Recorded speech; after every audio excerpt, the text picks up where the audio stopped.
Good morning, everyone. Please be seated. It's it is good to be home. To see everyone all bright-eyed and bushy-tailed on this early Sunday morning. Nagising kayo ng maaga. Sorry na lang, but ganun yung flight schedule namin. Babatiin ko lang ang ating mga kasama, yung ating mga cabinet member na sumama sa Philippine delegation na nandito. Siyempre, ang ating mga ibang cabinet member na nagbantay habang kami ay nagbabiyahe. Vice President Sara Duterte. Nandiyan si Pasay City Lone District Representative Antonio Calixto, the AFP Chief of Staff, Lieutenant Bacaro, and Major Service Commanders, other distinguished guests, ladies and gentlemen, good morning. I am pleased to report to you and the Filipino people the main outcomes and results of this working visit of ours to New York from 18 to 24 September. My first activity upon arriving in the United States was to meet with the Filipino community. And their smiles, their songs, and their welcoming took away the weariness of a 16-hour flight from Manila. And in our meeting, I thanked our kababayans who came. Some came from Canada, some came all the way from Florida. I thank them for the work that they do and their contributions to the communities in the Philippines and in the United States. I also, once again, expressed my respect and my admiration for their commitment to the future and welfare of their families, including those who are still back home here in the Philippines. I also took the opportunity to share with them some of our priorities and plans under this administration and their important role in the work ahead. I also emphasize that by working together, we can build a better future for our country and our people. The main event of this visit to the United States, to New York specifically, was to deliver our national statement at the 77th session of the General Assembly on 20 September in the United Nations. In my speech, I articulated the role we see for the Philippines working with the United States, the United Nations, in building a brighter future for our people and a safer and more just world for us all. I addressed global issues that require a united global action, such as climate change, rising food prices, rapid technological change, the peaceful resolution of international disputes, the need to protect the vulnerable sectors of our society, such as migrants, and ending all forms of prejudice.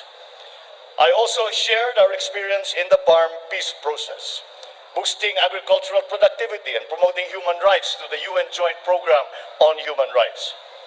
And I reiterated the Philippines' belief in the primacy of the rule of law, as embodied by the UN Convention on the Law of the Sea, or UNCLOS. I also met with UN Secretary General Antonio Guterres, and we reaffirmed the necessary partnership between the Philippines and the United Nations.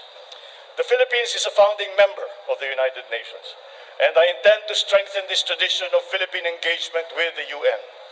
I expressed interest in enhancing our role in UN peacekeeping operations, especially in the areas such as the Middle East, where we have a large concentration of OFWs.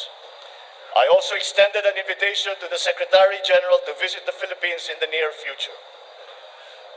During the conference in the United Nations, I also held formal and informal bilateral meetings with leaders of our key partners, such as the US, such as Japan. And I shared with them the priorities of the Philippines to work with them in addressing food and energy security and climate change, amongst other many issues. Our discussions were very productive, and the members of the cabinet will now work to operationalize the many areas of cooperations that we identified. I met also with a number of business leaders from different US companies during the week, and all of them committed to be a part of our development and economic growth. Together, we will be working on addressing some of our key economic challenges, particularly, once again, climate change, food security, energy security, to name but a few. There will be, I believe, good news to share in the next few months, particularly in terms of their plans to expand and further broaden their investment footprint in our country. Our discussion with the U.S. business community affirms the optimism with which international investors view the Philippines today.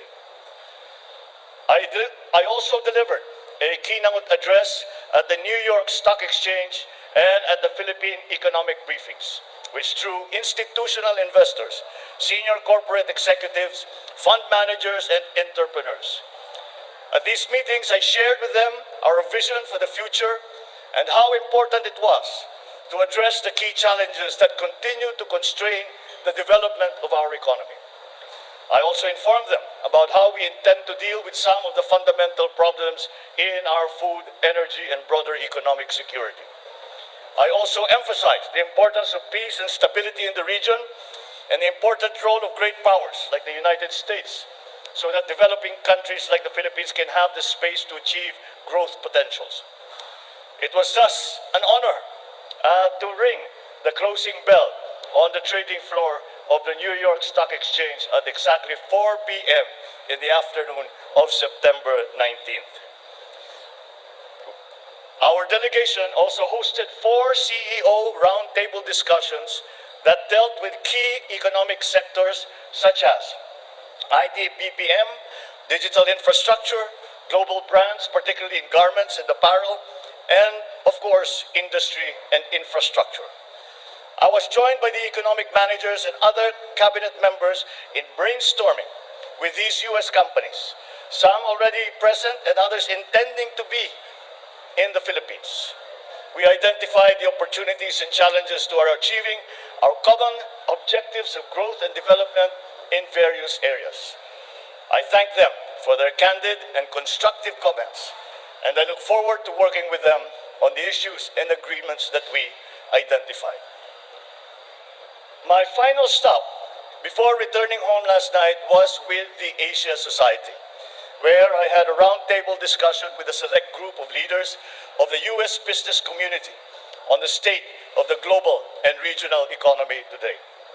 After the discussion, I delivered a public lecture where I shared my views on the opportunities, the threats, and challenges facing Asia, the United States, Asia-Pacific region, and all our neighboring countries today. I also spoke about my administration's priorities and plans for the next 6 years. And the engagement with the Asia Society was a fitting end to a week in the UN and the United States that had one singular message. The time to invest in the Philippines is no longer just sometime in the future. It is now. We in the Philippine delegation are one in our assessment that the work done in this trip serves as a good start for opportunities identified to be made into programs and projects to benefit the Philippines and our countrymen. And so the work continues, but I am happy to report that we have had a very good and strong start to our efforts. Thank you and good morning.